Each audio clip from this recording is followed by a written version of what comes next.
Welcome to new TV Telugu. ఇప్పుడు AP top 10 చూద్దాం.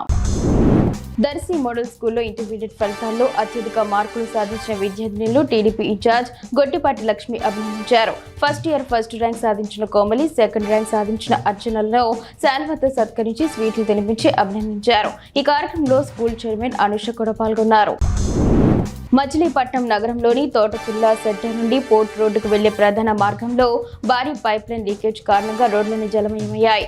గత రాత్రి నుండి వేల లీటర్ల మంచినీరు వృధాగా రోడ్లపైకి చేరుతూ ఉండడంతో పాదచారులు, వాహనదారులు తీవ్ర ఇబ్బందులు ఎదుర్కొంటున్నారు. అధికారులు ఈ సమస్యపై దృష్టి సారించడం లేదని స్థానికులు ఆరోపిస్తున్నారు. గుత్తిలోని ఓ ఇంజనీరింగ్ కళాశాలలో తెరచాప మూవీ ప్రమోషన్ లో భాగంగా పుష్ప మూవీ ఫేమ్ జగదీష్ సందడి చేశారు.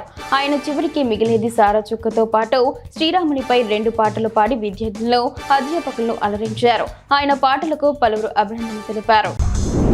పోలాకి మండలం బొద్దాం పంచాయతీలో నరసన్నపేట వ్యవసాయ కమిటీ ఆధ్వర్యంలో నిర్వహించిన ఉచిత పశు వైద్య శిబిరంలో పాల్గొన్న ఎమ్మెల్యే బగ్గు రమణమూర్తి పాడి పరిశ్రమ అభివృద్ధి చేసే దిశగా కూటమి ప్రభుత్వం కృషి చేస్తుందని తెలిపారు. ఇటీవల రాయితీపై పశుగ్రాస విత్తనాలు కూడా పాడి రైతులకు అందించామని, పాడి సంపద అభివృద్ధి చేసే దిశగా రైతులు చొరవ చూపాలని ఆయన సూచించారు.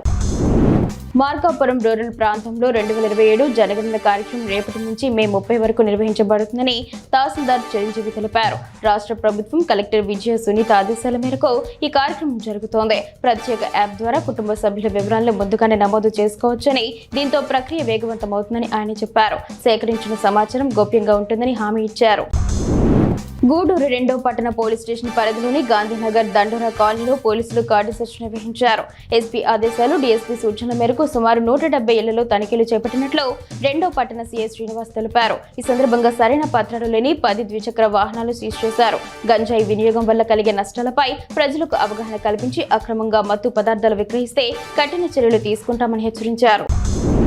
ఈదరాడలోని శ్రీ పాలమ్మ బీఆర్సీ కేంద్రంలో వ్యవసాయ సాంకేతికతపై శిక్షణ జరిగింది. ఈ సందర్భంగా ఏవో సత్యనారాయణ మాట్లాడుతూ ప్రకృతి వ్యవసాయం రైతులకు ఎంతో లాభదాయకమని, ఘనజీవామృతం వంటి సహజ పద్ధతుల వల్ల నేల సారవంతం అవుతుందని తెలిపారు. ఆర్ఎస్కే, ఏపీసీ, ఎన్ఎఫ్ సిబ్బందికి ఏ గ్రేడ్, ఏటీఎం మోడల్ పద్ధతులపై అవగాహన కల్పించారు.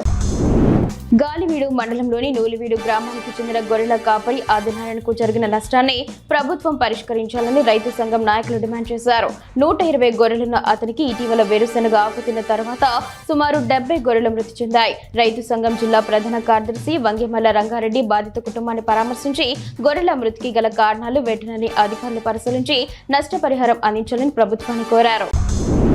AP deputy CM Pawan Kalyan Janasena party పేరు చెబుతూ ఉద్యోగాల పేరిట నిరుద్యోగుల వద్ద డబ్బులు వసూలు చేస్తున్నారనే ప్రచారాన్ని రాష్ట్ర గ్రంథాలయ శాఖ డైరెక్టర్ కాట్నం విశాలి తీవ్రంగా ఖండించారు.